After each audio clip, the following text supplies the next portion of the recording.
Who's good and bad and multi-layered is basically synonymous with good writing. Right. Because if it's not that, it's two-dimensional. I feel that if you have something that's well written, every character is trying to do good as they see it. But that's the key, as they see it. Of course, right? Of course. But if you're playing Hitler, what he's trying to do is he's trying to save the world. Right. So with someone like last year on American Crime who is somewhat of a bigot and a racist, not from her point of view, or this year someone who is wedded to the industrial good, you know, she's backing the institution, it had to be something that I could endorse. So as a person, I try and get behind it in my motivation. You have to believe that in doing that, you know, if that institution falls, then life falls apart. It's over as we know it. Yeah, you have to be able to endorse it.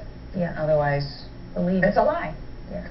I think that's the thing. It was funny when I was working with Barry in the pilot episodes, in the first few episodes. That was the one thing that I was, I think, most proud of. I didn't talk about a proud moment as an actor, is having him come to me and he goes, what I love about your acting is that you're constantly searching for the truth in every word. And it's true. It's like, it's about that. It's about finding that truth in every single word, you know, and that, to me, the exciting part, when it gets that natural, when it gets that real, when I understand it that much, when I believe it that wholly, it comes off that way. And you're just not play acting anymore. You're just kind of being. So how do you balance career and family? People ask me this all the time, and I'm putting it in your court. Yeah, they ask us all the time. Listen, I feel like those kids come first, and once you know that, and once everybody in your life knows that, they'll work with you. My kids visit me at the set. They have a room on the set, you know, so after school they come right there. I try to shoot the show in the summer, so it's only a couple months that I'm doing the show when they're in school, so they can visit me constantly, and it's just like, that's part of their life. It's become part of their life, you know. And, you know, you gotta be at a certain point in your career to do that. You can't start off doing that. Trust me, we've paid our dues at this point, though. There's this question of diversity now that's come up so much, our topic of diversity has come up so much, especially in film. TV, it's a little bit different, I find, and just wondering what your thoughts were on that. I think there's more diversity in television because there's more diversity of how people watch it, you know. We don't just have network anymore. Anytime you have a screen, people watch stuff. I think many more people are creating television now. I mean, what are there, 470 scripted shows out there right now? Which means you just pull from a greater, diverse group of people to tell their stories. And I think it's fabulous. I have to say, John Ridley and Michael McDonald both have so much diversity on our set in terms of writers, directors, producers. We had a female DP, camera op, and that's admirable. And I think you have the opportunity in television, which is great. Yeah, I think television has always been because it's in our living rooms. It's almost like it's okay to show exactly what's happening in society, where movies is like this thing that's an idealized 60-foot version of people. You know what I mean? It's a different thing. And TV has always been just on the forefront of pushing the envelope on, this is what's going on in the world.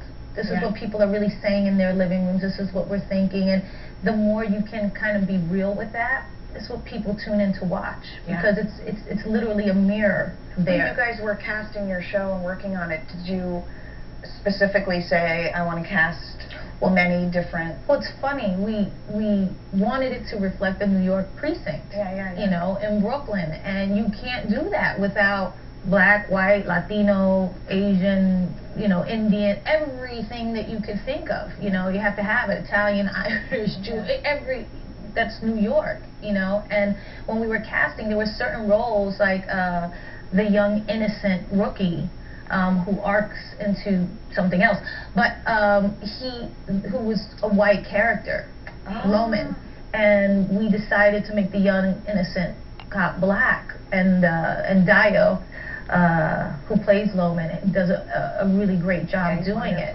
Yeah, it was just like the actors that came in. It was funny. Their attitudes told us who they were going to be. Nava, who plays my love interest in the ADA, came in for Tufo. That was the type.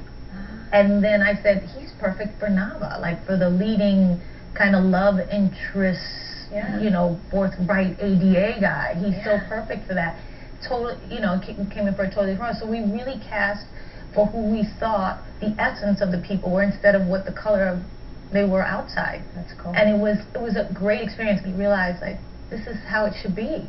How did you get your first job, or who gave you your first job, or what was your first break? My first job ever in the industry? Acting, yes. Oh, acting? Or no, I guess in the industry, because you do everything. Well, I started as a dancer. Okay. And a singer, and I did musical first. But my first job in acting, I was a fly girl in Living Color at the time, and nobody thought I was going to be an actor. I was like, I'm going to be an actress, okay? I'm not a dancer forever. And I went in on this Rosie Perez type in this pilot called South Central. And it was one scene, and I went in, and I got it. It was crazy. I had been taking acting classes, and took it very seriously. You know how you are when, like, you're a young actor? Oh, it's yes, like life or death. acting. Yes. Okay? It was very much that for me. I was going to be, you know. Did you sit in the waiting room with all the other girls that were going into audition? Did you sit there? And I don't remember. I just remember going into the room. Yeah. I don't remember there was a lot of people outside. I just remember going into the room and doing the thing and them laughing, you know, because it was a comedy. It was a sitcom.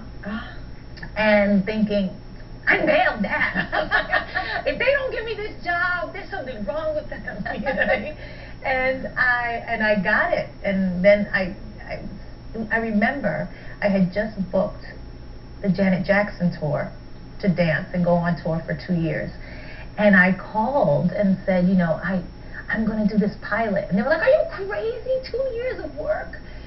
And you want to do a pilot? And I was like, if I'm not going to bank on me, who is? You know? How old were you? I was 22 at the time, I thought. Did your mom and dad really believe in you? Is that where you got the, like, if I'm not, or did they not believe in you at all? You know, it was hard. You know, my Puerto Rican parents from the Bronx, nobody in our family was in the business in any way, shape, or form. It's like another planet. Yeah. And, you know, I remember telling my mom I wanted to dance professionally, and I didn't want to go to college. And she was like, you're going to college. And I'm like, no, I'm not. And she's like, you know what, you are. And I'm like, no, I'm not. And we got into a huge fight. And my dad, and I told him, I said, I really want to pursue this as a career. Yeah. And he's like, okay. You know, he was kind of like, all right, if that's your dream, you should go for that. And my mom was just afraid and more practical about it, and like, you should do this. And I had to wind up leaving the house. I'm back in the Bronx. She wasn't going to allow it. Now I'm talking like I'm talking when I was back there. Yeah, but she wasn't going to allow it at all. How did you get your first job? My first job was, I moved out to LA when I was 15, without my parents. 15? They let you go? Yeah, I'm the 8th kid. She was like, where are you going? Okay. Bye. All right, I'll see you. Do you have dimes? To call home? And I auditioned for this ABC after-school special. I was 15, and I got it. Where did you stay? You just got on a plane and went stayed with my friend, my gay friend, Ray Underwood, in a tiny little room that was kind of like a linen closet. And I got a job, and that was my and that's how I got my SAG card. Wow. A long, long time ago. That's awesome.